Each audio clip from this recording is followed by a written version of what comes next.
Good morning, students. Today we will start the chapter टोपी Shukla part number 3 संचयन book से। इसके लेखक के बारे में अभी हमने जाना। मासूम रजा जी इसके लेखक हैं और इनके बारे में जानकारी पाठ्य पुस्तक के अंत में दी गई है।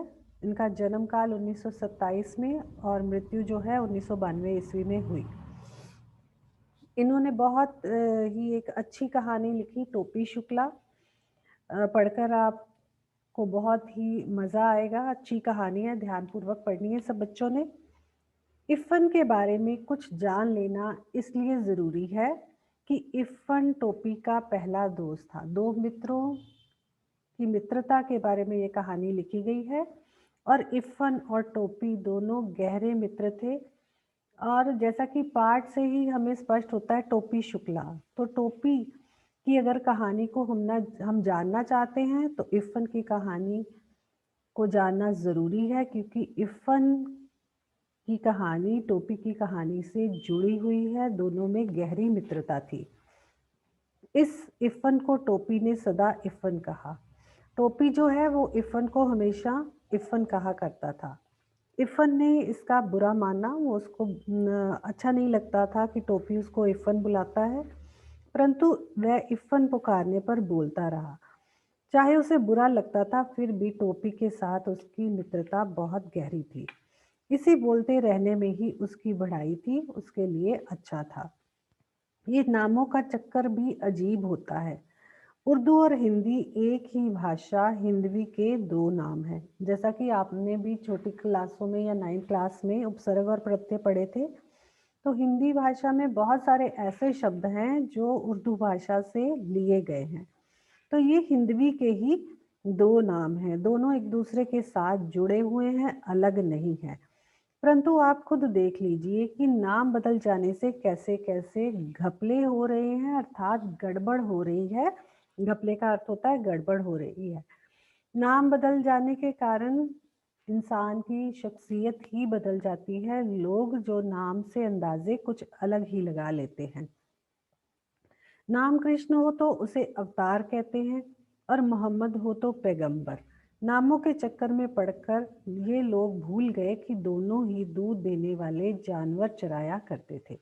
जैसा कि कोई अगर कृष्ण, श्री कृष्ण जी कहता है तो हम उसे हिंदू धर्म के साथ जोड़ देते हैं, परंतु अगर मोहम्मद कहता है तो हम पैगंबर अर्थात मुस्लिम धर्म के साथ जोड़ देते हैं। अर्थात नामों के चक्कर में लोग यूं ही पड़े रहते हैं। दोनों ही परमात्मा के रूप हैं और दोनों ही दूध देने वाले जानवरों को चराया करते थे। दोनों ही पशुपति, गोवर्धन और ब्रज कुमार थे, ब्रज भूमि पर रहने वाले थे।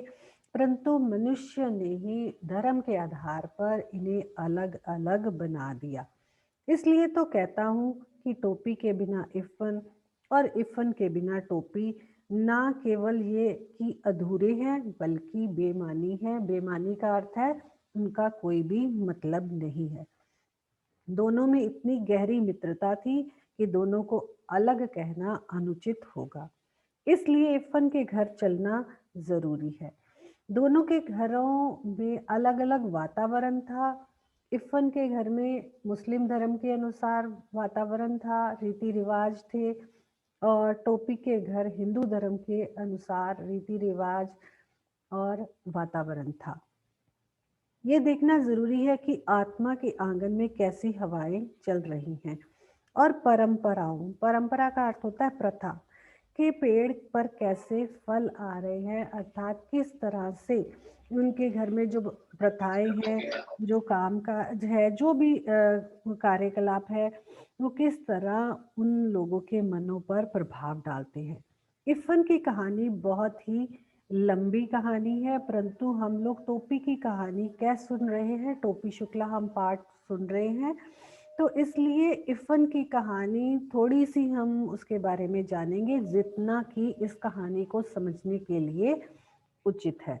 इसलिए मैं इफ़न की पूरी कहानी नहीं सुनाऊंगा, लेखक कहता है, बल्कि केवल उतनी ही सुनाऊंगा जितनी टोपी की कहानी के लिए ज़रूरी है। मैंने इसे ज़रूरी जाना कि इफ़न के बारे में आपको कुछ बता दूं, क्योंकि इफ़न आपको इस कहानी में जगह जगह दिखाई देगा। जब हम टोपी की कहानी को समझेंगे या सुनेंगे या पढ़ेंगे तो हमें इफ़न जो है वो जगह जगह पर दिखाई देगा। ना टोपी इफ़न की परछाई है और ना ही इफ़न टोपी की। ये दोनों दो आज़ाद और अलग-अलग व्यक्ति हैं। इन दोनों व्यक्तियों का डेवलपमेंट, पालन-पोषण जो है वो अलग-अलग एक दूसरे से आज़ाद तौर पर हुआ, अलग-अलग ढंग से हुआ। इन दोनों को दो तरह की घरेलू परंपराएं मिली। टोपी को हिंदू परिवार के अनुसार और इफ़न को मुस्लिम परिवार के अनुसार अलग-अलग तरीके से जो परंपराएं थी विरासत में अपने परिवार से मिली थी। इन दोनों ने जीवन के बारे में अलग-अलग सोचा, फिर भी इफ़न टोपी की कहानी का एक अटूट अटूट जिसे अलग ना किया जाए या हम कह सकते हैं कि कभी ना टूटने वाला हिस्सा है। दोनों एक दूसरे के पूरक रहे हैं। ये बात महत्वपूर्ण है कि इफ़न टोपी की कहानी का अटूट हिस्सा है। तो ये पार्ट अब ये पेज पर 32 पेज पर अगर किसी बच्चे को कोई प्रॉब्लम है तो वो मार्क कर ले। यहाँ तक आई थिंक आपको पूरा समझ आ गया होगा। इफ़न और टोपी के बीच में गहरी दोस्ती बताई गई है। We are moving ahead to the page number 33। मैं हिंदू मुस्लिम भाई भाई की बात नहीं कर रहा हूँ। मैं ये बेवकूफ़ी क्यों करूँ? इसमें लेखक कहते हैं कि हिंदू मुस्लिम भाई भाई की बात मैं नहीं करना चाहता और मैं ऐसी बेवकूफ़ी भी नहीं करना चाहता। क्या मैं रोज़ अपने बड़े या छोटे भाई से कहता हूँ कि हम दोनों भाई भाई हैं? यदि मैं नहीं कहता तो क्या आप कहते हैं? हिंदू मुसलमान अगर भाई भाई हैं तो कहने की ज़रूरत नहीं है। यदि नहीं है तो कहने से क्या फ़र्क पड़ेगा? मुझे कोई चुनाव तो नहीं लड़ना है। इसमें लेखक कहता है कि हम अपने भाई या बड़े भाई या छोटे भाई को कभी भी रोज़ ये बात नहीं कहते कि मैं तेरा छोटा भाई हूँ, तू मेरा बड़ा भाई है, या छोटे भाई को कहता हूँ कि मैं तुम्हारा बड़ा भाई हूँ। और आप भी नहीं कभी कहते हो, आप अपनी छोटी बहन को या बड़े भाई को कभी रोज़ तो ये एहसास नहीं दिलाते कि हाँ तुम मेरे बड़े भाई हो, तुम मेरी छोटी बहन हो। वो आपका भाई है या बहन है, ये तो असलियत है, ये तो यथार्थ है, सच्चाई है। इसी तरह हिंदू और मुसलमान भाई भाई है आपस में और कहने की ये बात ज़रूरी नहीं है। और लेखक कहता है कि मैं ये बात कहना भी नहीं चाहता हूँ। मैं तो एक कथाकार हूँ, मेरा काम है कहानी लिखना और कथा ही सुना रहा हूँ। मैं टोपी और इफ़न की बात कर रहा हूँ। ये कहानी के दो चरित्र हैं, मीन्स कैरेक्टर हैं, अलग अलग हैं। टोपी का चरित्र अलग है और इफ़न का चरित्र अलग है। चरित्र होता है कैरेक्टर।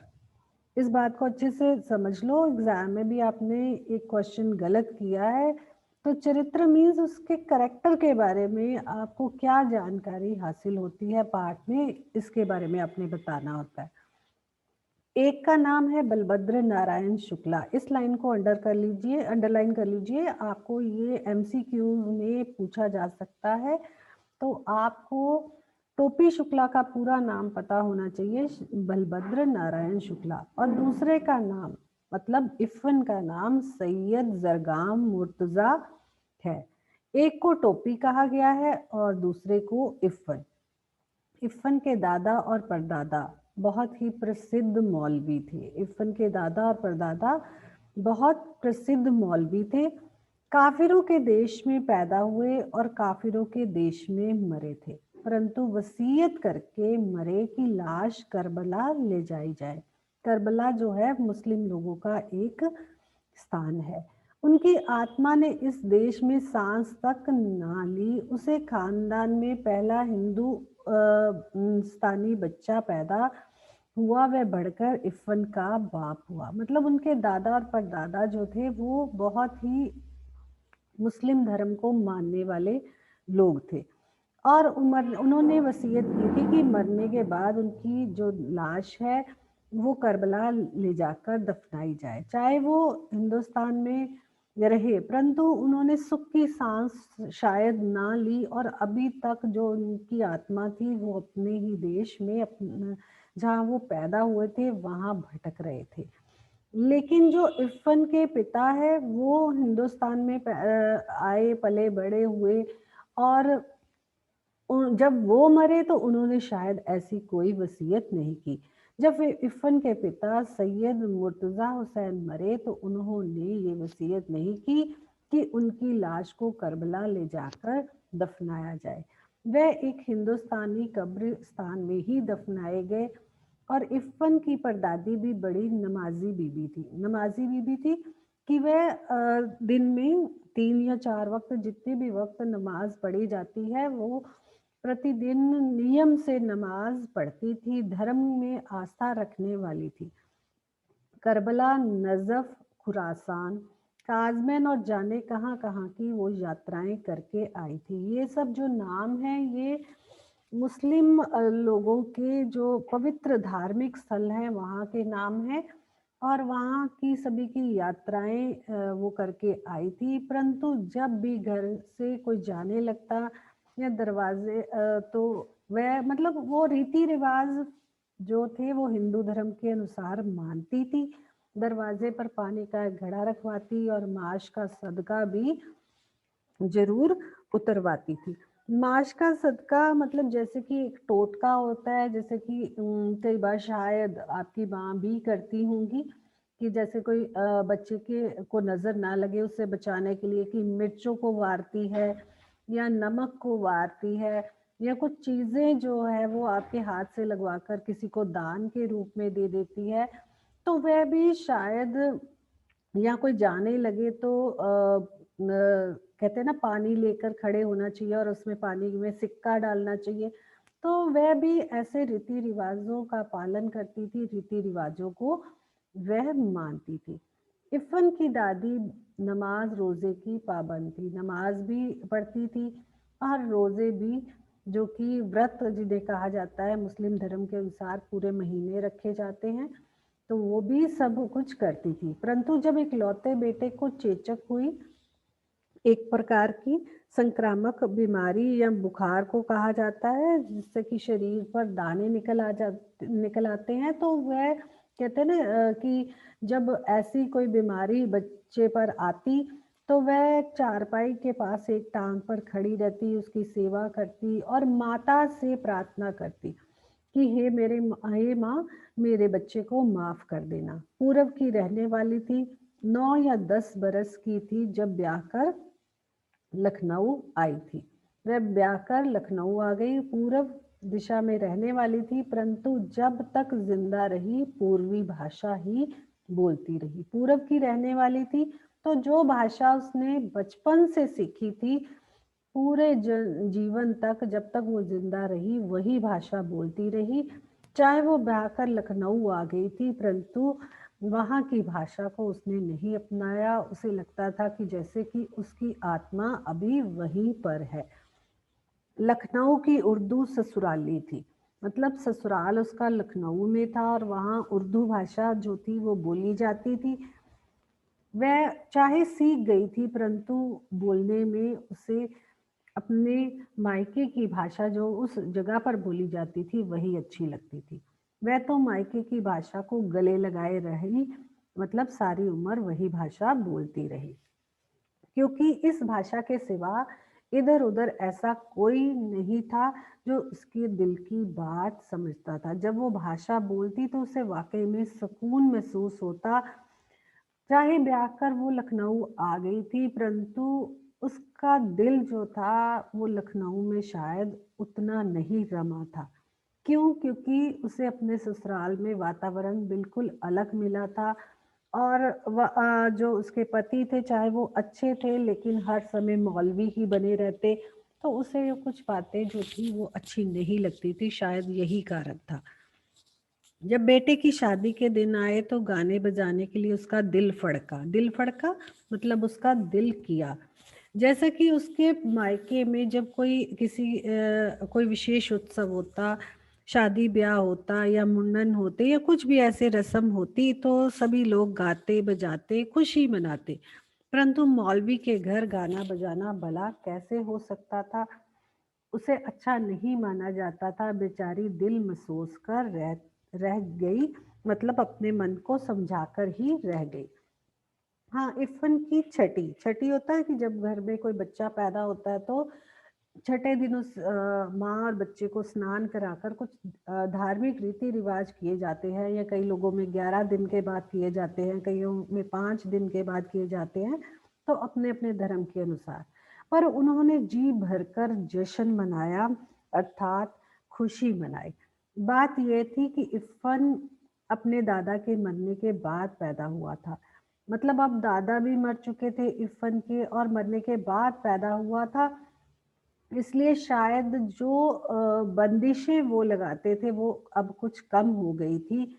मर्दों और औरतों के इस फ़र्क को ध्यान में रखना ज़रूरी है, क्योंकि इस बात को ध्यान में रखे बगैर इफ़न की आत्मा का नाक नक्शा समझ में नहीं आ सकता। नाक नक्शा किसे कहते हैं? रूप रंग को। नाक नक्शा मतलब उसके रूप रंग को नहीं समझा जा सकता। मर्दों और औरतों में कुछ अंतर किया जाता था, तो इसको समझना भी ज़रूरी है। तो पेज नंबर 33 पर कुछ वर्ड्स के मीनिंग, बहुत सारे वर्ड्स हैं, 12 वर्ड्स, 4 से लेकर 12 तक वर्ड्स दिए गए हैं, और बाकी भी बीच-बीच में जो भी मुश्किल वर्ड आए हैं वो मैंने एक्सप्लेन किए। और अगर आपको तब भी कोई डाउट है तो आप उसको मार्क कर लें, एंड में आप अनम्यूट जब आपको किया जाएगा तो आप पूछ सकते हैं। Now we are moving ahead to the next page number 34 पर आएंगे। इफ़न की दादी किसी मौलवी की बेटी नहीं थी, किसी मौलवी के घर पैदा नहीं हुई थी। इफ़न की दादी की बात की जा रही है, बल्कि एक जमींदार के घर पैदा हुई थी। जमींदार जिसके पास बहुत अधिक ज़मीनें होती हैं और रुतबा होता है उसका, गाँव में दूध और घी खाती हुई आई थी। जमींदार की बेटी होने के कारण घर में बहुत अधिक पशु भी थे, और पशुओं से दूध दही की तो कमी वैसे ही नहीं थी उनके घर में। परंतु जब वो ब्याह कर लखनऊ आकर बस गई तो दही के लिए तरस गई। अर्थात बचपन में जैसा उसने खाया था, ससुराल खाया पिया था, उसे ससुराल में वैसा नहीं मिला। जो घी पिलाई हुई काली हांडियों ने असामियों के घर, असामी जिनके पास खूब धन दौलत होती है, और आपने देखा होगा कि एक मिट्टी के बर्तन में दही जमाते हैं, जहाँ से आप दूध दही खरीदते हो, तो वो हांडियों में दही उसने देखा था, और बहुत ही खुला माहौल था, कहने का भाव कि खाने-पीने की कोई कमी नहीं थी। चाहे खाने-पीने की कमी उसके ससुराल में भी नहीं थी, परंतु वैसा माहौल और वैसा खुलापन उसने नहीं देखा। बस जब भी वो मायके जब जाती तो लपड़-शपड़ कर जी भर के खा लेती। उसे लगता कि वहाँ जाकर जब वो खाती है तो उसे वाक़ई में आत्मिक संतुष्टि मिलती है। लखनऊ आते ही उन्हें फिर मौलविन बन जाना पड़ता। मतलब अपने मायके जाती तो उसे लगता कि वहाँ का माहौल जो है खुलापन है उसमें, और जब लखनऊ आती तो उसे लगता कि मौलवी की बीवी है, इसलिए उसे मौलविन बनकर ही अपनी कई इच्छाएं मन में दबानी पड़ती। अपने मियाँ, मियाँ मीन्स शोहर, पति को कहा गया से उन्हें ये तो एक शिकायत थी कि वक्त देखे ना मौका बस मौलवी ही बने रहते हैं। अपने पति की उसने ये बात अच्छी नहीं लगती थी कि हर समय अपना मौलवीपन ही दिखाते हैं, और कभी भी खुलकर बात नहीं करते, और कभी भी उसके साथ हँसते बोलते इस तरह से मज़ाक नहीं करते, तो ऐसा उसे अच्छा नहीं लगता था। ससुराल में उनकी आत्मा सदा ही बेचैन रही, ऐसा लगता था कि कभी भी उसकी आत्मा को शांति नहीं मिली। जब मरने लगी तो बेटे ने जब पूछा कि माँ, तेरी लाश करबला ले जाई जाए या नफस, तो बिगड़ गई। बिगड़ जाना मतलब नाराज हो गई अपने बेटे पर। ए बेटा, जौन तू से हमरी लाश ना संभली जाए तो हम घर भेज दिहो।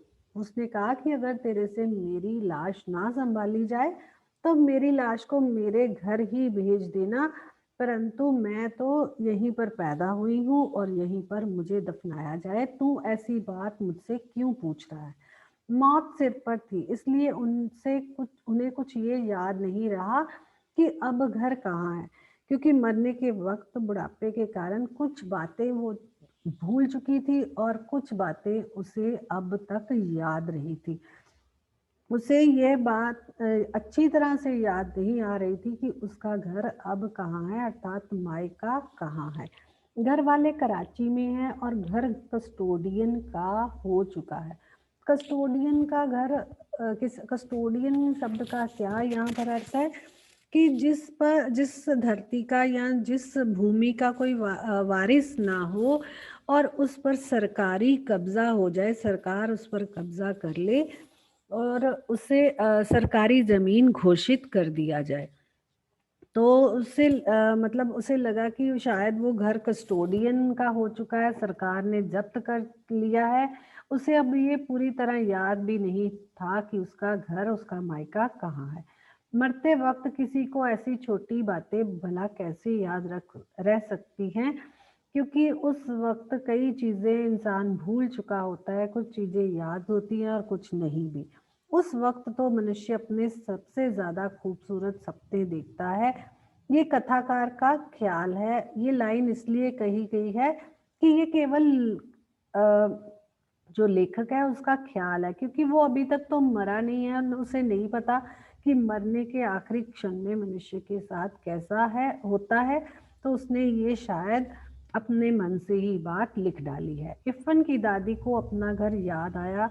कुछ बातें उसे याद आई कि उसके घर का नाम कच्ची हवेली था, क्योंकि उस समय में जो घर थे वो कच्ची मिट्टी के बने हुए होते थे और शायद उसका नाम कच्ची हवेली था। कच्ची इसलिए कि वो मिट्टी की बनी थी और उन्हें दशहरी आम का वो उसे पेड़ भी याद था, जो उसने अपने हाथों से, छोटे-छोटे हाथों से लगाया था और अब शायद वो पेड़ भी, जैसे वो बूढ़ी हो चुकी है, ये पेड़ भी बूढ़ा हो चुका होगा। ऐसी ही छोटी-छोटी और मीठी-मीठी बेशुमार, बेशुमार बहुत ज़्यादा बातें उसे और चीज़ें याद आई। मैं इन चीज़ों को छोड़कर भला करबला या नज़फ़ कैसे जा सकती थी? तो उसे लगा कि उसकी आत्मा तो यहीं पर बसती है जहाँ पर उसका मायका है, उसका जन्म हुआ है, तो करबला उसकी लाश को क्यों दफ़नाया जाए? वह बनारस के फ़ातिमेन में दफ़न की गई मरने के बाद, क्योंकि मुर्तज़ा हुसैन की पोस्टिंग उन दिनों वही थी। मुर्तज़ा हुसैन टोपी के पिता का नाम बताया है उन्होंने, अंडरलाइन कर लीजिए। और वहीं पर जब दादी मरी तो वहीं पर उसे दफनाया गया जहाँ पर उनकी पोस्टिंग थी। इरफान स्कूल गया हुआ था और जब उसके पीछे से ही दादी की मौत हो गई। नौकर ने आकर खबर दी कि बीबी का देहांत हो गया है। इरफान की दादी बीवी कही जाती थी, उसे बीवी बीबी कहा जाता था। इरफान जब चौथे में पढ़ता था, उस समय इरफान जो था वो चौथी क्लास में पढ़ा करता था और टोपी से उसकी मुलाकात हो चुकी थी और इरफान को अपनी दादी से बड़ा ही प्यार था। प्यार से उसे प्यार तो उसे अपने अब्बू से, अम्मी से, अपनी माँ, पिताजी से, अपनी बाजी, बड़ी बहन, अपनी छोटी बहन नुज़हत से भी था, परंतु दादी से वो ज़्यादा ही प्यार किया करता था। जैसे कि बच्चे अपनी दादी के पास जाकर, चाहे वो अपने माँ-बाप को भी बहुत प्यार करते हैं, परंतु कुछ बातें वो अपनी दादी से ही किया करते हैं। इसका कारण कि शायद दादी किसी बात के लिए उन्हें डाँटती नहीं है और माँ-बाप से कई बार गलती करने पर उन्हें डाँट-फटकार पड़ जाती है। अभी तो कभी-कभार डाँट मार लिया करती थी, बाजी का भी यही हाल था। अब्बू भी कभी-कभार घर को कचहरी समझकर फैसला सुनाने लगते थे। कभी-कभी तो टिफ़न के अब्बू भी बात को सुनते और समझते नहीं थे और जो उनके मन में होता वही फैसला सुना देते, जो बात इफ़न को कभी भी अच्छी नहीं लगती थी। यहाँ पर एक और वर्ड आया, नुज़हत। तो अगर आपको एमसीक्यू में कहीं आ जाए कि इफ़न की छोटी बहन का क्या नाम था, तो नुज़हत अंडरलाइन कर लो इसको। नेक्स्ट है, नुज़हत को भी जब मौका मिलता तो कापियों पर तस्वीरें बनाने लगती, क्योंकि वो छोटी थी और जब वो पढ़ता तो उस पर तस्वीरें नुज़हत बना दिया करती। उसे अपनी छोटी बहन भी इस कारण अच्छी नहीं लगती थी। बस एक दादी ही थी जिन्होंने कभी उसका दिल नहीं दुखाया, कभी उन्हें डाँटा नहीं, मारा नहीं, फटकारा नहीं। वह रात को भी उसे बहराम डाकू, नारपरी, बारह बुर्ज, अमीर हमज़ा, गुल बकावली, हातिम ताई, पंचफुला रानी की कहानियाँ सुनाया करती थी। जैसे कि अक्सर बच्चे रात के समय अपनी दादी के पास जाकर कहानियाँ सुनना पसंद करते हैं। सोता है संसार, जागता है पाक परवरदिगार, आँखों की देखी नहीं कहती, कानों की सुनी कहती हूँ कि एक मुल्क में एक बादशाह रहा होगा। तो कहानी की शुरुआत दादी किस तरह से करती कि सोता है, सारा संसार सोता है और एक परवरदिगार ईश्वर ही रखवाली करता है, वही जागता है। वो आँखों की देखी नहीं कहती, कानों की सुनी नहीं कहती, एक मुल्क में एक बादशाह रहा होगा। तो इस तरह से वो कहानी की शुरुआत किया करती थी। यहाँ भी 13 से लेकर 19 तक कुछ शब्दों के अर्थ दिए गए हैं, साथ ही साथ मैंने एक्सप्लेन भी कर दिए हैं और अगर किसी को नहीं समझ आ रहे तो वो मार्क कर ले और उसका मीनिंग पूछ सकते हैं। We are moving ahead to the page number 35। दादी की भाषा पर वह कभी नहीं मुस्काया, क्योंकि दूसरे जब दादी की भाषा सुनते थे तो उसका मजाक उड़ाते थे, परंतु तो इफ़न को तो उनकी भाषा बहुत अच्छी लगती थी, तो इसलिए वो कभी भी उनका मजाक नहीं उड़ाता था, उसे तो अच्छी भली लगती थी। परंतु अब्बू जो थे अधिक पढ़ लिख गए थे, एक अच्छे ओहदे पर थे और बड़े वकील थे, तो इसलिए अब्बू जो थे वो हमेशा उसे इफ़न को मना किया करते कि तुम ऐसी भाषा जैसे कि दादी बोली बोलती है तुम मत बोला करो, ऐसा अच्छा नहीं है। मैं दादी से इसकी शिकायत करता तो दादी भी हंस पड़ती, वो कभी भी नाराज नहीं होती, ना ही अब्बू पर और ना ही इफ़न पर। ओ मोरा का बेटा, अब मेरा क्या बच्चे, अनपढ़ गवारन की बोली तू काहे को बोलन लग्यो। मैं तो ठहरी अनपढ़ और गवार औरत, मैं तो कभी स्कूल नहीं गई और ना ही कभी पढ़ा लिखा मैंने, तो मैं तो अनपढ़ गवार रह गई और तुम्हें क्या ज़रूरत है मेरे जैसी बोली बोलने की। तुम्हें तो जैसे तुम्हारे अब्बू कहते हैं तुम्हें वैसी ही बोली बोलनी चाहिए। दादी भी धीरज से हंसकर ये बात कहकर उस बात को टाल देती, कभी भी इस बात पर झगड़ा नहीं करती। बात खत्म हो जाती है और कहानी शुरू हो जाती है। तो ऊ बादशाह का किहिस की तुरंते एक ठो हिरन मार लियावा। तो इस तरह वो अपनी भाषा में कहानी बोलती है, कहानी शुरू करती है।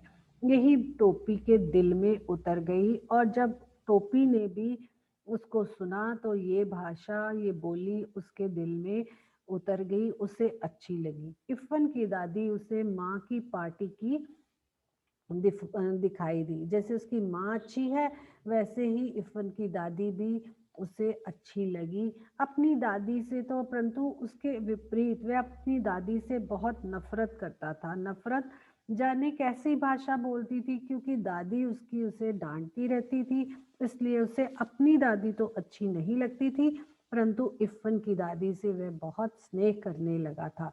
इफ़न के अब्बू और उसकी भाषा एक ही थी। इस तरह से यहाँ तक मार्क कर लीजिए। Next we will move ahead in the next class tomorrow. यहाँ तक मार्क कर लो और अगर किसी स्टूडेंट को कोई प्रॉब्लम है या कोई लाइन समझ में नहीं आई है तो वो मेरे से अभी पूछ सकता है, राइट?